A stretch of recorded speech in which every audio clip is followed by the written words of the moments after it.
হৃদ মায়ার প্রেম গাথা সিজন 2 লেখিকা রিক্তা ইসলাম মায়া পর্ব সংখ্যা 4 পাটে ফারিয়া ইসলাম। মায়া নিখোঁজ গোটা 2 দিন পার হতে চলল। মায়ার খোঁজ না হৃদ করতে পারল আর না সুফিয়া খান। মায়ার পরিবারে মায়ার নিখোঁজ হওয়ার ব্যাপারটা সুফিয়া খান নিজেই জানান। যখন চারদিকে হুলস্থুল পাকিয়ে হৃদ মায়ার সন্ধান করতে পারছিল না, তখন মায়ার খবর পেয়ে অস্থির উত্তেজিত আরিফ তখনই ঢাকা থেকে ছুটে আসলো মায়ার খোঁজে। সঙ্গে মায়ার বাবা, মা ও চাচা জামাল সাহেবও এসেছেন।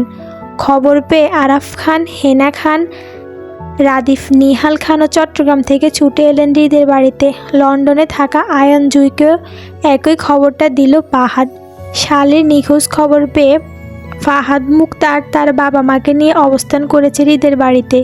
হৃদ মায়ার খোঁজে দিশেহারা, পারছে না আকাশ পাতাল এক করে মায়াকে মাটি খুঁড়ে বের করতে। চারপাশে হুলস্থুল পাকিয়ে রেখেছে পুলিশ প্রশাসন থেকে শুরু করে স্থানীয় গুন্ডাদের নিয়ে।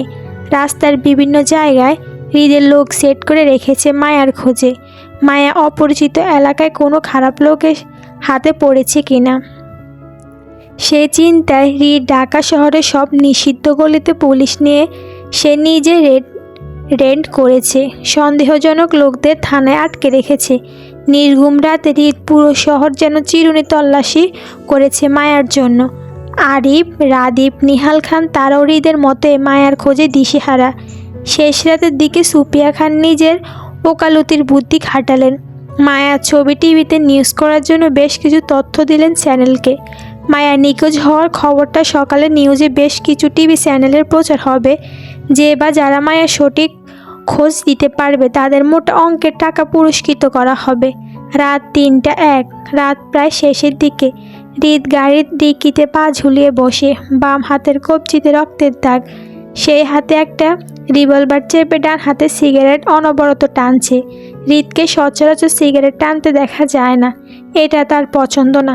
কিন্তু এই মুহূর্তে হৃদের ব্যস্ত সিগারেট টানা দেখে যে কেউ বলে দিতে পারবে হৃদ খান কতটা অস্থির ও উত্তেজিত। তোলপাড় হৃদের অবস্থায় রাস্তার খালি সড়কে, অন্ধকার খালি সড়কে তাকিয়ে বেশ কিছু পুলিশের গাড়ির সঙ্গে হৃদ কালো মার্সিডিজও, তাতে হৃদে পা ঝুলিয়ে বসে রাস্তার এলোমেলোভাবে দাঁড়িয়ে আছে 20-30 জন পুলিশের সঙ্গে হৃদের ছেলে পেলে ও বডিগার্ডরা। বখাটে গুন্ডাদের চিৎকার শোনা যাচ্ছে অল্প দূরত্বে। হৃদের লোকজন তাদের রাস্তায় আটকে মেরেছে। সন্দেহের বশে মায়ার সন্ধান তাদের কাছে থাকতে পারে, এমনটা হৃদের ধারণা। নিহাল, রাদীপ, আরিফ, ফাহাদও এই রাতে উপস্থিত। হৃদকে সিগারেট টানতে সকলেই দেখেছে, কিন্তু কেউ কিছু বলছে না, কারণ হৃদের অস্থির মনোভাব সকলের চোখে পড়েছে দুপুর থেকে। এরকম মাঝে মধ্যে একজন ছেলে হকি স্টিকের আঘাতে রাস্তায় নেতিয়ে পড়ে চিৎকার করে বলল, আর মাইরেন না ভাই, আর মাইরেন না, আল্লাহর ওয়াস্তে মাফ কইরা দেন। আমি কইতেছি মাইয়াডারে আমরা কই বিক্রি করেছি, জানে মাইরেন না ভাই, প্রাণ ভিক্ষা দেন।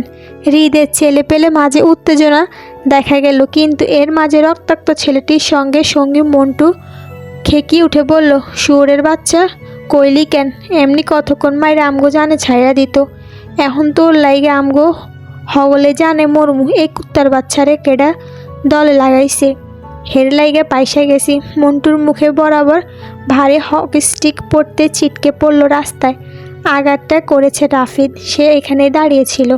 বখাটে ছেলেদের কথাগুলো তার কানে পৌঁছাতে সে হকি স্টিক তুলে আঘাত করেছে। দুর্বল ছেলেটি কাশিম, সে রাফিদের আঘাতে ভয় কাঁপতে কাঁপতে বলতে লাগলো, স্যার স্যার, আমারে মাইরেন না, আমি সব কমু আপনে করে, আমি হেগো দলে নতুন, আমারে মাইরেন না। রাফিদ চিৎকার করে ডাকলো হৃদকে, চেঁচিয়ে বলল, হৃদ ভাই, ভাবির খোঁজ পেয়েছি। ছেলেগুলো একজন ভাবির সম্পর্কে খোঁজ দিচ্ছে, তুমি একটু এদিকে এসো। রাফিদের চিৎকারে থমথমে পরিবেশ মুহূর্তে উত্তেজিত হয়ে গেল। রাস্তায় ছড়িয়ে ছিটিয়ে থাকা মানুষগুলো মুহূর্তে একত্রে হয়ে গেল বখাটে গুন্ডাদের গুলোকে ঘিরে। অথচ হৃদের তখনই জায়গায় পরিবর্তন হলো না, আর না নড়ল। অনবরত সিগারেট টেনেই যাচ্ছে, যেন মনে হচ্ছে বউয়ের খোঁজের থেকে বেশি জরুরি এই মুহূর্তে তার সিগারেট টানা। হৃদকে নড়তে না দেখে রাফিদ কাশিম ছেলেটির কলার চেপে ধরে দাঁড় করালো। কাশিম ছেলেটির ভয়ে দুহাত জোর করে হাউমাউ করে কেঁদে আহাজারি করতে লাগলো। স্যার আমাকে মাইরেন না, আমি সব সত্যি কইতে রাজি, আমারে মাপ কইরা দেন স্যার, আমি কিচ্ছু করি নাই স্যার। ও স্যার। আসিফে গিয়ে এসে কাশেমের ওপর কাঁধে শার্ট চেপে দুজন মিলে টেনে কাশিমকে হৃদের সামনে ফেললো। পুলিশ কমিশনার মতিউর রহমান কাশিমের ফিটে পুলিশের মোটা কালো লাঠির দ্বারা আঘাত করে বলল, বল মেয়েটির কি করেছিস তোরা? মেয়েটি এখন কোথায়? কাশিমের দুহাত মতিউর রহমানের পা জড়িয়ে ধরে আহাজারি করে বলল, স্যার কাল সকালে আমরা একটা মাইয়ারে কিডন্যাপ করে রাস্তা থাইকা। মাইয়াটার দেখতে মেলা সুন্দর আছিল, তাই আমি মাইয়াটার মুখ তেমন দেখিবার পারি নাই, তাই মাইয়াটারে হাত পা দেখে বুঝাবার পারছিলাম মাইয়াটার মেলা সুন্দর। স্যার আমগরে একটা দল আছে ডেভিড নামে, এই দলের আমরা হইলাম লোকাল গুন্ডা। আমগরে দিয়ে রাস্তা থেকে ফোলা মাইয়া উঠানো হয়, এরপর ফোলাগড়ে তোগো পরিবার থেকে ফোন কইরা মুক্তিফোন লইয়া ছাইরা দেয়, তাই মাইয়াগুলারে আমরা বেছে দিই এক দালাল পার্টির কাছে মোটা অঙ্কের টাকায়। কাল্লা একটা মাইয়াডারে আমরা গুলশানের সড়ক থেকে উঠাইয়া এরপরে এই মাইয়াডারে পুরান ঢাকা নিষিদ্ধ গলিতে বেছে দিয়েছি বড় এক দালালের কাছে। কাল্লা গলির থেকে বাইরের সময় দেখেছিলাম ওই মাইয়াডারে আরেক পার্টির কাছে বেচে দিয়েছে নতুন মাল হওয়ায়। নিষিদ্ধ পল্লীতে নতুন মাইয়াগরে মেলা চাহিদা, রাতে 2-3টা কাস্টমারও থাকে নতুন মাইয়াগুলো লাইগা, তাই আমি দেখেছিলাম ওই মাইয়াডারে একজন বয়স্ক লোক কিনে লইয়া গেছে হের লাইগা। সকালে আমগরে আবার খবর দিয়েছিল ওইখানে যাওয়ানের লাইগা। আমগরে ডাইকা নিয়ে কইল, তো করে কাল্লা মাইয়াডারে মতন কুচি কুচি আরও কয়টা মাইয়া জোগাড় করে দিত, তাহলে বেশি বেশি টাকা দিব। এই ফাঁকে কাল্লার মাইয়াডারে আমি একবার দেখেছিলাম ডাক্তার দেখাইতে, জোড়াজুড়িকরণের লাইগে মাইয়াডার অবস্থা খারাপ আছিল। এরপর আমি আর কিছু জানি না স্যার, আমারে মাফ কইরা দেন। কাশিমের কথায় সকলের মাঝে অজানা ভয়, আশঙ্কা আর উত্তেজনা দেখা গেল। ছেলেগুলো তুলে নেওয়া মেয়েটির যদি মায়া হয় তাহলে দম বন্ধকর পরিস্থিতি কেউ আর ভাবতে পারল না। অজানা ভয়ে বুক কাঁপছে সবার। ছেলেটির কথা সকলে হৃদের দিকে তাকালো হৃদের প্রতিক্রিয়া দেখার জন্য, অথচ হৃদ তখনও নিশ্চুপ ও নীরব। সিগারেটের ধরা হাতটির মৃদু কম্পনে আরও ঘন ঘন ধোঁয়া উড়তে দেখা গেল। আরিফ অস্থির উত্তেজিত ভঙ্গিতে পকেট থেকে নিজের ফোন বের করে ছেলেটির মুখের সামনে মায়ার একটি ছবি ধরে বলল, এই মেয়েটিকে তোরা কিডন্যাপ করেছিলি? এই মেয়েটা ছিল দেখতো। ভীত ভঙ্গিতে কাশিমের ফোনে মেয়েটিকে দেখে বলল, স্যার মাইয়াডার মুখ আমি তেমন ভালো কইরা দেখবার পারি না, তবে মাইয়াডারে লাহান আসিল কাল্লার মাইয়াডা, মনে হয় এই মাইয়াডাই আসিল। কাশিমের অনিশ্চিত বাণীতে এক একজনের উত্তেজনা গলায় শুকিয়ে কাঠ। এর মাঝে হৃদ লাফিয়ে নামলো গাড়ি থেকে, হাতে সিগারেট পায়ে পিষে বলল, গাড়ি বের কর আসিফ, কুইক। জি ভাই, কিন্তু এই ছেলেটিকে কি করব?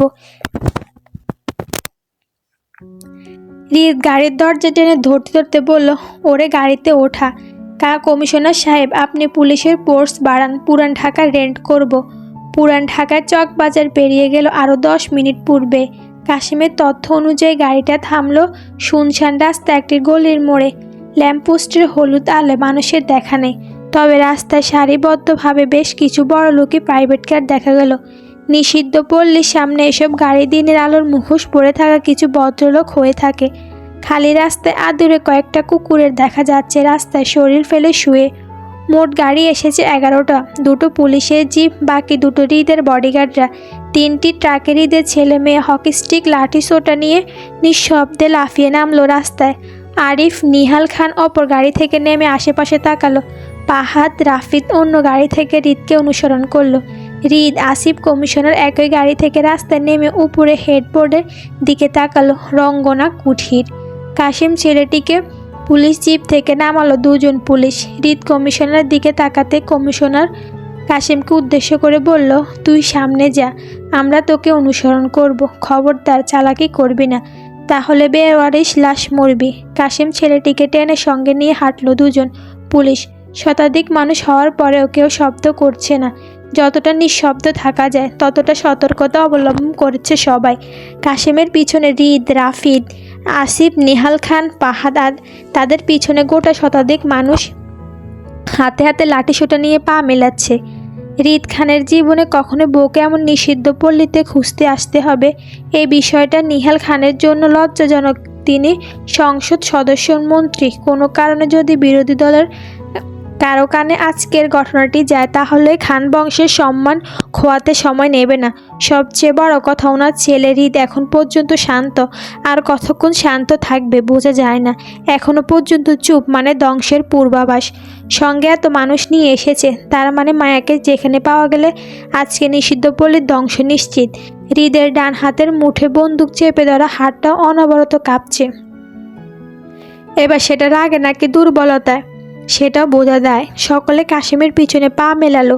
নিষিদ্ধ পল্লীর বাইরে দেখা গেল কালো সাদা রঙের বেরঙের গাড়ি দাঁড়িয়ে থাকতে।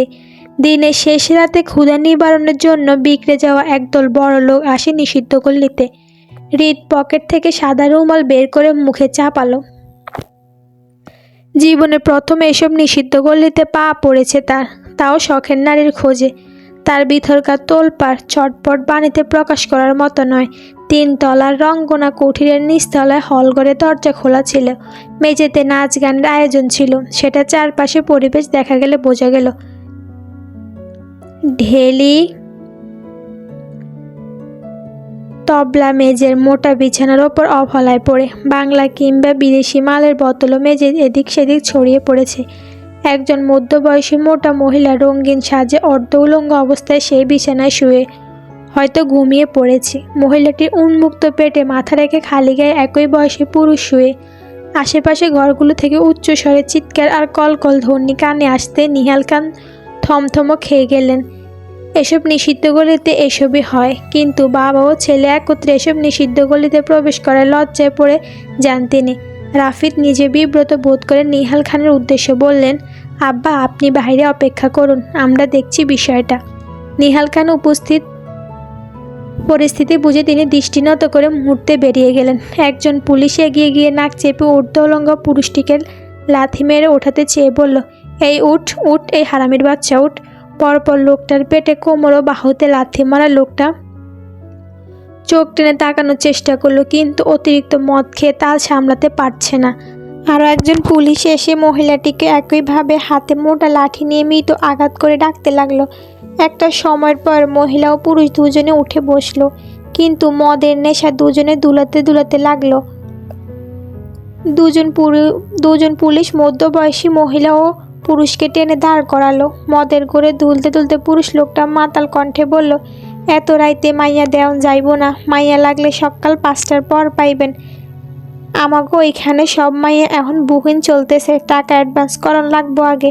ঠাস শব্দে থাপ্পড়টি মাতাল লোকটা ডান গালে পড়ল। মাতাল পুরুষটি তেতে উঠে বলল, এই কোন কুত্তার বাচ্চা রে, আমারে মারলো, শালা মাদারচোদ, তোর মা। ফের একটা থাপ্পড় মারলেন কমিশনার মতিউর। শক্ত হাতে থাপ্পড় খেয়ে মাথা জিমিয়ে উঠল মাতাল লোকটার। নেশার ঘোর খানিকটা কমে আসতে চোখে পড়ল পুলিশের পেছনে দাঁড়িয়ে থাকা শতাধিক মানুষ। মাতাল লোকটার নাম রিপন। সে একত্রে এতগুলো মানুষকে দেখে মতিউরকে লম্বা সালাম দিয়ে মাতাল ভঙ্গিতে বলল, স্যার আপনাকেও কয়টা মাইয়া লাগবো? অল্প বয়সী মাইয়া আমগো এখানে সাপ্লাই কম, তয় 30 বছরের মাইয়াগুলো কম না স্যার, মজা পাইবেন হ্যাঁ করে দেইয়া। আপনাগরে দিনের লাইগা মাইয়া লাগবো নাকি রাতের লাইগা স্যার? মতিউর সাহেব কথা বাড়ালেন না। পাশের মহিলাটি ঠিকঠাক দাঁড়াতে পারছেন না, শাড়ির আঁচল মেঝেতে লুটাচ্ছে। সে দাঁড়িয়ে থেকে মাতাল অবস্থায় দুলছে।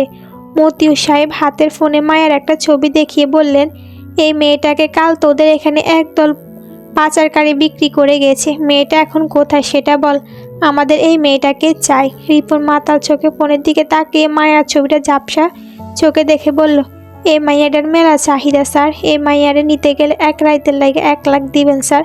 কাল রাইতে এক বুইড়ার লোক 2 লাখ টাকা দিয়ে নিয়েছিল হের লাইগা মাইয়াডারে। শালা বুইড়া মাদারচোদ কচি মাইয়া পাইয়া দফা রফা কইরা দিয়েছে। কাল সারাদিন মাইয়াডা স্যালাইন চলেছে। আইজ রাইতে ভাবছিলেন মাইয়াডারে কাস্টমারের হাতে দিমু না, আগে সুস্থ হলে আবার কাস্টমারের ঘরে পাঠামু, কিন্তু আবার হেই বুইড়া তার লগে আরও 3 বুইড়া লইয়া আইছে। 3 লাখ টাকা দিয়ে এই মাইয়াডারে আইজ রাইতের লাইগা লইয়া গেছে স্যার।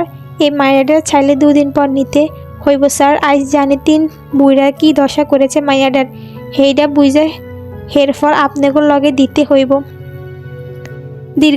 দীর্ঘক্ষণ চুপ থাকা হৃদের হিংস্রতা তখনই পেটে পড়ল রিপনের ওপর। হৃদ হাতে রিভলভার চেপে ধরে এলোমেলো ঘুষি বসাতে লাগলো রিপনের মুখে। হিংস্র গর্জনে চিৎকার করে হৃদ হারামির বাচ্চা, কুত্তার বাচ্চা, আমার বউয়ের দাম দরস। হৃদ খানের বউ এত সস্তা, জানোয়ারের বাচ্চা, আমার বউ অন্য কারোর ঘরে পাঠানোর সাহস তোরে কে দিছে? হৃদের গর্জনের সঙ্গে সঙ্গে হাতে বন্দুক চলল এলোমেলো। চোখের পলকে রিপনের যৌনাঙ্গ গুলি করে রক্তাক্ত করে দিয়ে মহিলাটির মুখে রিভলভার চেপে হৃদ হিংস্রতায় বলল, আমার বউ কই? মুহূর্তে বয়ে যাওয়া তাণ্ডবে থরথর করে কাঁপতে লাগলো মধ্যবয়সী রাজিয়া। এই নিষিদ্ধ পল্লীতে সবাই রাজিয়া আপা বলে ডাকে এই মহিলাকে। রিপন ছিল রাজিয়ার সহকারী, যাকে হৃদ মেরে ফেলেছে। রাজিয়া থরথর করে কেঁপে কম্পিত গলায় বলল, এই মাইয়াটা দোতলা 104 নম্বর ঘরে আছে স্যার। হৃদের গুলির চিৎকার আর মানুষের কলরবে তৎক্ষণাৎ রঙ্গনাকুড়ি থেকে ছেলে মেয়েদের দৌড়াদৌড়ি লেগে গেছে পুলিশের ভয়ে। আসিফ, রাফিদ ও আরিফ রাজিয়ার জবানবন্দি শুনে তৎক্ষণাৎ দৌড়ে দোতলার ঘরের দিকে গেল। সঙ্গে বেশ কিছু পুলিশ ও হৃদের ছেলে পেলেও গেল। কয়েক মিনিট পর ওপরে ঘর থেকে আসিফের আতঙ্কিত ডাক ভেসে এলো হৃদের জন্য, ভাই আপনি দ্রুত উপরে আসুন, জরুরি। হৃদ সিঁড়ি বেয়ে উপরে উঠতে বুক কাঁপছে, সঙ্গে কম্পিত হাত পা। উপরে ঘর মায়াকে একইভাবে 3 পুরুষের সঙ্গে দেখার হৃদের শতমরণের সামিল। হৃদ উপরে উঠতে পারল না, বরং রক্তাক্ত লাশের পাশে ধপ করে বসে গেল। হাঁ করে বড় বড় নিঃশ্বাস নিচ্ছে শ্বাসরুদ্ধ হয়ে।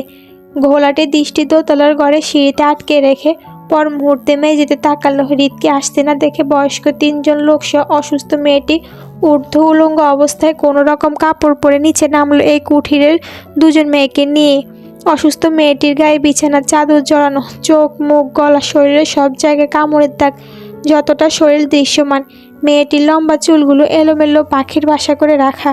মেয়েটির হাঁটতে সমস্যা হচ্ছে, সেটা মেয়েটির পা ফেলে হাঁটার ধরনে বলে দিচ্ছে। বয়স্ক 3 জন লোকের বয়সে 50-এর ঊর্ধ্বে, মোটা সোটা ভারী শরীর, শুধু একটা করে আন্ডারওয়্যার পরা। পুলিশ সবাইকে নিচে হৃদের সামনে নিয়ে এলো। হৃদ তখন মেঝেতে দৃষ্টি স্থির করে রাখলো, উপরে তাকানো সাহস পাচ্ছে না। হৃদের গায়ে ছাই রঙের শার্টটা ঘামে ভিজে কালো হয়ে আছে। আসিফ ডাকলো, ভাই ভাবি। আসিফ থেমে যায়। রাফিদ বলল, ভাই এখানে মায়া ভাবিকে আমরা কোথাও পাইনি ভাই। ভাবি? রাফিদের বাকি কথা শেষ করার আগে হৃদ চোখ তুলে তাকালো। চোখের সামনে মায়ার জায়গায় অন্য কাউকে দেখে মুহূর্তে হৃদের চোখের কোণে পানি চিকচিক করে উঠল। হৃদ খান কাঁদছে, নাকি সবার ভ্রম? চোয়াল শক্ত, হিংস্র রক্তিম লাল চোখের কোণে জলবিন্দু জমে। হৃদের আটকে রাখা নিঃশ্বাসগুলো এবার শব্দ করে চাটছে সে। মেয়েটির পরনে মায়ার মতোই, তবে মায়া নয়। রাফিদ ফের বলল, কাশিমের দল যে মেয়েটিকে কিডন্যাপ করেছিল সে মেয়েটি অন্য কেউ ভাই, মায়া ভাবি নয়। অসুস্থ মেয়েটি সকলের কথা শুনতে পাচ্ছিল। উপস্থিত পুলিশ সহ সবাই হৃদের ঘিরে দাঁড়িয়ে থাকতে দেখে মেয়েটি তৎক্ষণাৎ হৃদের পায়ে পড়ে হাউমাউ করে চিৎকার করে বলতে লাগলো, আমাকে বাঁচান স্যার, আমাকে এই নষ্ট পল্লী থেকে বের করে নিয়ে যান। আমি আমার পরিবারের কাছে ফিরতে চাই। ওরা আমাকে কাল কলেজ যাওয়ার পথে তুলে এনেছে। প্লিজ স্যার, দয়া করুন আমাকে আমার পরিবারের কাছে নিয়ে চলুন। আমি আর পারছি না, এখানে সবাই পশু, আমাকে খুব মারধর করে। আল্লাহর দোহাই লাগে স্যার, আমাকে এখান থেকে বাঁচিয়ে নিয়ে যান। এই খারাপ লোকগুলো আমাকে দিয়ে কাল থেকে খারাপ কাজ করাচ্ছে। আমি এসব থেকে মুক্তি চাই স্যার, আমাকে বাঁচান, আমাকে বাঁচান প্লিজ স্যার, দয়া করুন প্লিজ। হৃদ ক্লান্ত কিন্তু বেশ শান্ত গলায় বলল, মেয়েটিকে সেফলি বাসায় পৌঁছে দে আসিফ। জি ভাই। মেয়েটির নাম নাদিয়া, মায়ার কলেজেই পড়ে। কাল কলেজ যাওয়ার পথে কিডন্যাপ হয়ে এখানে এসেছে। আসিফ রঙ্গনা কুঠিরে 2টো মেয়ে সাহায্য নিয়ে মেয়েটিকে গাড়িতে ওঠালো।